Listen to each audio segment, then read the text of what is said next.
Hello everyone, আসসালামু আলাইকুম। কি অবস্থা সবার? সো অনেকদিন পর হচ্ছে একটা মর্নিং রাইডে বেরোইছি এবং 100 কিলোমিটার একটা রাইড দেওয়ার জন্য বেরোইছি এবং সবার পরিচিত এবং নিয়মিত যে রোডটা চালাইতাম আগে, গাজীপুরের যে কালীগঞ্জের যে লুপটা 100 কিলো, সেই লুপে বেরোইছি। সো রাজেন্দ্রপুর চলে আসলাম। সো ক্যামেরা আগে চালু করি নাই, চালু করার মতো সময় পাই নাই। হ্যাঁ, সো ঢাকা থেকে বের হইতে হবে আগে, এই প্যারা ছিল। কারণ ঢাকাতে এই ঈদে মানুষজন তেমন একটা কমে নাই। ধরেন অন্য অন্য ঈদে ঢাকা যেমনটা ফাঁকা হয়, এইবারে ঈদে ঢাকা তেমন একটা ফাঁকা হয় নাই। সো অনেক মানে অনেক যানজট থাকে ঢাকার ভিতরে, অনেক ট্রাফিক। সো এই আর কি। সো এই পর্যন্ত আসলাম 36 কিলোমিটার, 31.3 অ্যাভারেজ, ম্যাক্স হচ্ছে 46। সো এই আর কি, 31-31-এর উপরে অ্যাভারেজে এখানে আসলাম। অ্যাভারেজ আরও বেশি থাকতো, বাট রাস্তায় হচ্ছে ট্রাফিক ছিল অনেক আপনার গাজীপুরের পরে, এই কারণে একটু অ্যাভারেজ কমে গেছে। এবং আমার পায়ে কেমন যেন একটা ব্যথা করতেছে। ধরেন মাসাল ক্রাম না, এটা হচ্ছে আপনার এই যে পায়ের এটা আছে না, এইখানে মানে বৃদ্ধাঙ্গুলির পাশে না মনে হইতেছে। আমি জুতাটা হয়তো আমার সাথে ওইরকমভাবে ফিট হয় নাই। সো জুতাটা হয়তো ওইরকমভাবে ফিট হয় নাই, আর জুতাটা নতুন তো, সো এটা ক্লিপটা ওইরকমভাবে ফিট হয় না। এই কারণে হচ্ছে আমি ডান পায়ে তেমন একটা প্রেশার দিয়ে চালাতে পারতেছি না, বাম পায়ে প্রেশার দিয়ে চালাতে নিতেছে, এই আর কি। সো এই আর কি রাইডার বর্তমান অবস্থা। অলরেডি রাজেন্দ্রপুর চলে আসছি। আমার সাথে হাসান ভাই আছে। হাসান ভাই তো আসতেছে, উনি কিছু করতে গেছে, উনি আসলে আবার কথা হবে। তো এই যে যেটা বলতেছিলাম যে হাসান ভাই আছে আমার সাথে। তো হাসান ভাইয়ের অ্যাভারেজ 35, কারণ ওনার পুরা অ্যারো মোডে আছে এবং ওনার বাইক খুব ফাস্ট, ঠিক আছে। ওনার ফিটনেস অনেক ভালো। উনি রোজার মধ্যে প্রায় 1500 কিলোমিটার মতো চালাইছে। 1500 না, 1400। রোজার মধ্যে প্রায় 1400 কিলোমিটার চালাইছে। বুঝুন তাইলে কি চালাইছে। যাই হোক, আমি অনেকদিন ধরে চালাই না, ফিটনেস নাই, ফিটনেস একদমই নাই। ভাঙাচোরা ফিটনেস নিয়ে ওনার সাথে চালাইতেছি, বারবার ড্রপ হইতেছি। আজকে এই লুকটায় 32 অ্যাভারেজে চালাবো। আচ্ছা, দেখা যাক কি করা যায়। আমার কিন্তু 32 নাই ভাই, আমার এখন ধরেন 35 আছে। তো তো ওই সামনে যে কালীগঞ্জ কাপাসিয়া রাস্তা আছে, ওইখানে 30 ধরে রাখতে পারলে অ্যাভারেজ 32 থাকে। দেখা যাক। আর শেষ মাথায় আপনার ইয়ে আছে, শেষ মাথায় 320 আছে। তো এটা তো ক্রসিং থাকে বা হেডিং থাকে, থাকলেও 35। আপনার তো ভাই, আপনি তো মানে পিছে লাগিয়ে থাকবেন। পিছে দেখি লাগিয়ে থাকতে পারি কিনা। সো এই পর্যন্ত হচ্ছে রাইডার আপডেট। সামনে চালাতে থাকি, আস্তে আস্তে আরো কথা বলতে চাই। এই যে মনে করেন নিয়মিত সাইক্লিং না করলে যেটা হয় আর কি, বুঝছেন, ফিটনেস ড্রপ যায় এবং ফিটনেস ড্রপ করে গেলে হচ্ছে চালানোটা খুবই মুশকিল হয়ে যায়। এখন পারতেছি না চালাইতে। অনেকদিন সাইকেল না চালাইলে যা হয়, খুবই কষ্ট হইতেছে, ঠিক আছে। মানে সাইক্লিং ফিটনেসটা আসলে খুব মারাত্মক জিনিস, বুঝছেন। এই যে মনে করেন একজন অ্যাক্টিভ রাইডার, এবং মানে অ্যাক্টিভ রাইডার বলতে আমি বলতে চাইতেছি, ধরেন প্রতিনিয়ত যে চালায় এরকম একজন রাইডার, প্রতিদিন চালায় এরকম একজন রাইডার, আর ধরেন একজন ভাঙ্গাচুরা ফিটনেসের রাইডার, ধরেন আমার মতো এরকম রাইডার দুজন যদি একসাথে রাইডে আসে, তাহলে যে প্রবলেমটা হয় সেটা হচ্ছে, ধরেন যে অ্যাক্টিভ রাইডারটা তার স্পিড এবং তার হচ্ছে ফিটনেস খুবই ভালো থাকে এবং সে খুব দ্রুত হচ্ছে আপনার রাস্তা কভার করতে পারে। আর ধরেন ভাঙ্গাচুরা ফিটনেস নিয়ে রাইডারটা তার সাথে যে আসে, সে হচ্ছে খুব প্যারা খায়, ঠিক আছে। এবং প্যারা খায়া মনে করেন যে পিছনে লাগে থাকতে পারে না, হুইলে থাকতে পারে না। ধরেন বিভিন্ন ঝামেলায় পড়তে হয়, তখন বাধ্য হয়ে বলতে হয় যে ভাই আপনি আগে যান, আমি আসতেছি। সো ওই দশা আজকে আমার হয়েছে। আমি হাসান ভাইকে বলে দিচ্ছি যে আপনি যান, আগাইতে থাকেন, আমি আসতেছি। কারণ ওনার সাথে আমি পারতেছি না চালায়া। কারণ হচ্ছে আমি লাস্ট 1 বছরের ভিতরে আমার 100 কিলো হাতে গোনা মাত্র কয়েকটা, আর তেমনও মানে সাইকেলও চালানো হচ্ছে না। মানে বিভিন্ন কাজে বা বিভিন্ন ব্যস্ততার মাঝে থাকি আর কি। তো আবার ধরতে পারেন যে মানে ভালো রাইড পার্টনার পাইতেছি না। তো বিভিন্ন কারণ মিলে হচ্ছে লাস্ট 1 বছর হচ্ছে আমার সাইক্লিং অনেক পিছায় পড়ি সাইক্লিংয়ে, এবং ফিটনেস অনেক বেশি খারাপ। সো দ্যাটস ওয়াই আজকে এই পরিণতি আমার ভোগ করতে হইতেছে। সো আপনি যাই না শুই না বিষ পান করলে হচ্ছে আপনি কাউকে দোষ দিতে পারবেন না। সো আমি যাই না শুনে বিষ পান করছি আর কি, যাই না শুনে বিষ পান করছি বলতে ধরেন ওইটা যাই না শুনে নিজের ফিটনেস নষ্ট করছি আর কি। সো এখন ফিটনেস করতে হবে, তো ফিটনেস করতে হলে হচ্ছে আবার শুরু থেকে শুরু করতে হবে।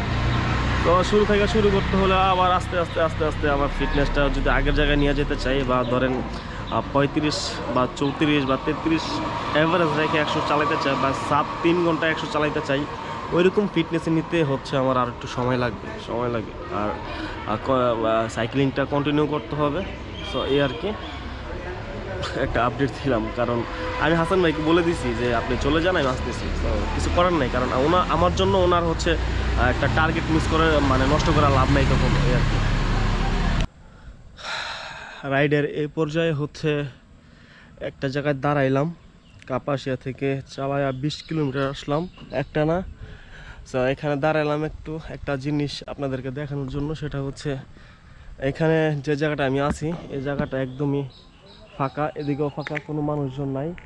এবং এদিকে হচ্ছে যে চরটা দেখা যাইতেছে, এখানে কিন্তু বর্ষাকালের শেষের দিকে আপনার দেখা যায়, লাল শাপলা। তো এখন তো আর বর্ষাকাল নাই, এখন হচ্ছে ধান হইতেছে, ধানের সিজন, শুকনো মৌসুম।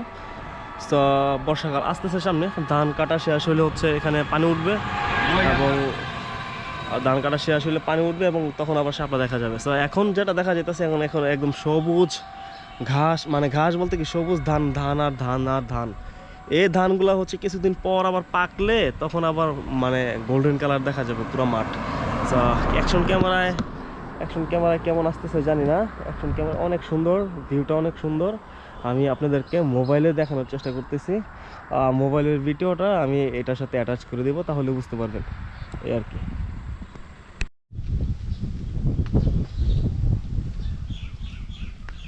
সাইক্লিং করতে আইসা এইসব জায়গাতে দাঁড়াইলে মোটামুটি ভালোই লাগে, কারণ বাতাস, একটা ঠান্ডা বাতাস আসতেছে, ভালোই লাগতেছে, খারাপ না। পুরো জায়গাটা আমি একা। এই জায়গাটা এমন একটা জায়গা বুঝছেন, এখানে যদি আপনি হেলমেট নিয়ে আসেন তাহলে হচ্ছে ঘন্টার পর ঘন্টা সময় কেটে দিতে পারবেন ডিউটিতে।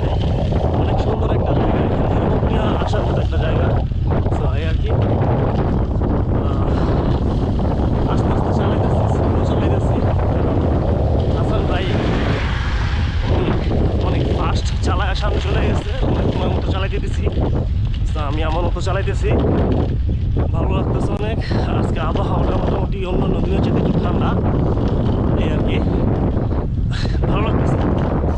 তো গাইস, রাইডের এই পর্যায়ে হচ্ছে বোয়ালি আছি, বোয়ালি হাই স্কুল, এই যে এখানে এই দিক দিয়ে আইসা যে আমরা ওইদিকে চলে যাই হচ্ছে 300 ফিটে উঠি কাঞ্চন ব্রিজে, এখানে আছি। তো হাসান ভাই হচ্ছে রাস্তা ভুল করছে, উনি রাস্তা ভুল করে হচ্ছে অন্য রাস্তায় চলে গেছে আর কি। তো এখন এই বাকিটা রাস্তা আমার একলাই যাইতে হবে আর কি। আজকে অনেক দিন পরে এই রাস্তা চালাতে আসছি, এই রাস্তা আমার পরিচিত রাস্তা, অনেক চালাইছি এই রাস্তা আমিনুল ভাইয়ের সাথে। আমার রাস্তা ভুল হওয়ার চান্স নাই, কিন্তু উনি রাস্তা ভুল করে ফেলছে আর কি। যাই হোক, উনি ওনার মতো চলে যাবে, ফোনে কথা হয়েছে, এবং আমি আমার মতো চলে যাবো আর কি, এই আর কি। এই হচ্ছে বর্তমান রাইডের আপডেট। সো গাইস, কিছুক্ষণ আগে বলছিলাম যে হাসান ভাই রাস্তা ভুল করে অন্য রাস্তায় চলে গেছে এবং আমি একা একা বাসায় যাবো, বাট ভাগ্যের নির্মল পরিহাস, হাসান ভাইয়ের জিপিএস বন্ধ হয়ে গেছে গা। এখন আর জোরে জোরে চালাইবো না, মানে আস্তে আস্তে চালাইবো, বুঝছেন। এখন টোকায় বার করছে আমার লোক আস্তে আস্তে চালাই বাসায় যাইবো। আমার জিপিএস 85 কিলোতে যায় বন্ধ হয়ে গেছে। তো 85 কিলো পর্যন্ত অনেক ছিল এভারেজ, ওখানে ভাঙাচোরা রাস্তাতে পোকাচারের মতো পাওয়ার দিয়ে চালাইছি, 170 এভারেজ বিট পার মিনিট, আর ওই স্পিড হচ্ছে এভারেজ 31 এরকম। ভাঙাচোরা রাস্তার ভিতর দিয়ে 60 কালীগঞ্জের রাস্তাটা জানে, ওই পাশে ওই ওই রাস্তাটা না, ওই পাশের যে একটা রাস্তা আছে, অন্য রাস্তায় ভুল রাস্তায় ঢুকে গেছিলাম, ওইখানে 20 কিলো প্রায় ভেবে চালাইছি, কোনো দিকে বামে টানে তাকাই না, খালি চালায় দিয়ে যায়, হায় আমি কয়ে পড়ছি। চালানোর শেষে মনে করেন যে আমি তো পুরো কট। তারপরে দেখি যে জিপিএস তো বন্ধ হয়ে গেছে, আর দুই তিন কিলো চালাইছি, আর বেশি চালানোর পরে জিপিএস বন্ধ। এখন পরে আসতে ধীরে এই যে না পড়ছি, আর বাসা বেশি দূরে নাই। আর কত কিলো আছে? বেশি দূরে নাই, আর 20-22 কিলো। না, অনেক অনেক দূর চলে আইছি, প্রায় চলে আইছি এদিকে। আরো কম আছে, ধরেন 20 কিলো মতো। 15 কিলোমিটার। না হ্যাঁ, এখান থেকে আমরা অনেক দূর চলে আইছি। আমার হিসাব করতেছি, আপনি হিসাব করতেছেন না। ও, আপনি ইয়ে পর্যন্ত যাবেন? মহাখালী পর্যন্ত। ও আচ্ছা, আমার বাসা 15 কিলো। হ্যাঁ, এই আর কি। এখন যে জায়গা আছে এটা আমাদের ঐতিহাসিক মাচায় আছে, এই যে যেখানে বসে সব মাচা, এই মাচায় আছে। তো এই নদীর ভিউটা খুব ভালো লাগতেছে। এখানে কিন্তু নদীর একটা মোড় আছে, এই যে এদিক থেকে আইসা এদিকে একটা মোড় গেছে। নদীতে যেহেতু পানি কম থাকলেও ভালো লাগতেছে দেখতে, দেখা মন চাইতেছে গোসল করতে।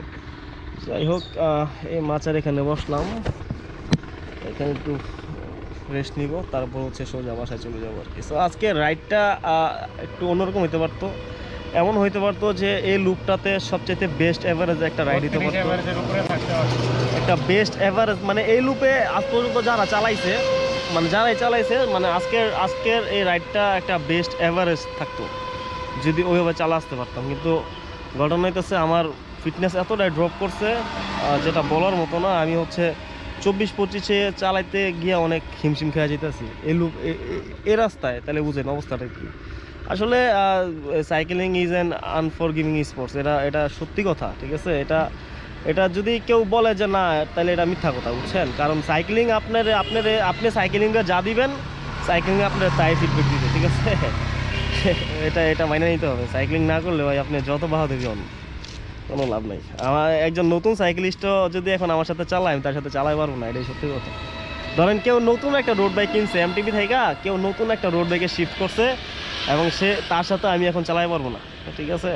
আর হাসান ভাইয়ের সাথে তো মানে পারি না, এটা কোনো লাভ নাই, ঠিক আছে।